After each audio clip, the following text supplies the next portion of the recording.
Neo-Nazis and others who support far-right white supremacist actions and beliefs expressed joy upon seeing U.S. President Donald Trump's half-hearted condemnation of the tragic violence in Charlottesville on Saturday. In refusing to explicitly condemn the aggressively hateful actions of primarily young white men who marched in the small eastern city carrying Nazi flags and chanting Nazi slogans, Trump has tacitly offered his support to a fringe group of neo-Nazis, skinheads and Ku Klux Klan members, among other more obscure but no less disaffected racist and bigoted groups in the U.S., according to a report from The Independent. Speaking on a hastily erected stage at one of his golf resorts, Trump stated that he decried violence on all sides without specifically calling out the perpetrators of that violence, the white hate groups who instigated Saturday's melee, which saw one person killed and many injured. "We condemn in the strongest possible terms this egregious display of hatred, bigotry and violence on many sides," the U.S. president tweeted, pointedly repeating the phrase "on many sides." Trump, a strikingly unpopular and polarizing figure in the U.S., refused to take reporters' questions as to whether he would explicitly state that far-right extremism was at fault for the violence, and that the behavior of the neo-Nazis who marched in Charlottesville was, at the very least, bad.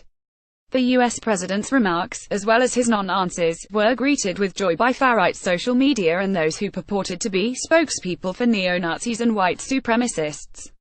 One prominent U.S. neo-Nazi website gleefully pointed out that Trump outright refused to disavow the hateful expression of the white hate groups as they marched through the small city wearing and carrying Nazi symbols and chanted Nazi slogans.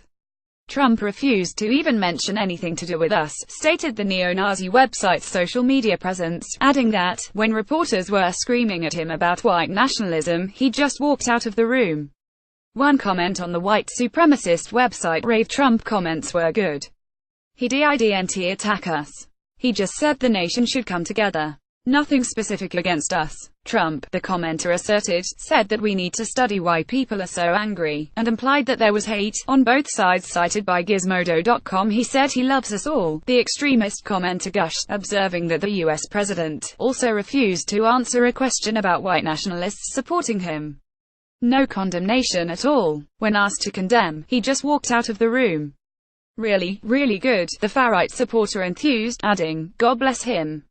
A former Ku Klux Klan leader, who had briefly attended the march until it was shut down by law enforcement and turned violent, stated that the rally was intended to fulfill the Donald Trump's campaign promises. "This represents a turning point for the people of this country," the white supremacist stated, cited by Gizmodo.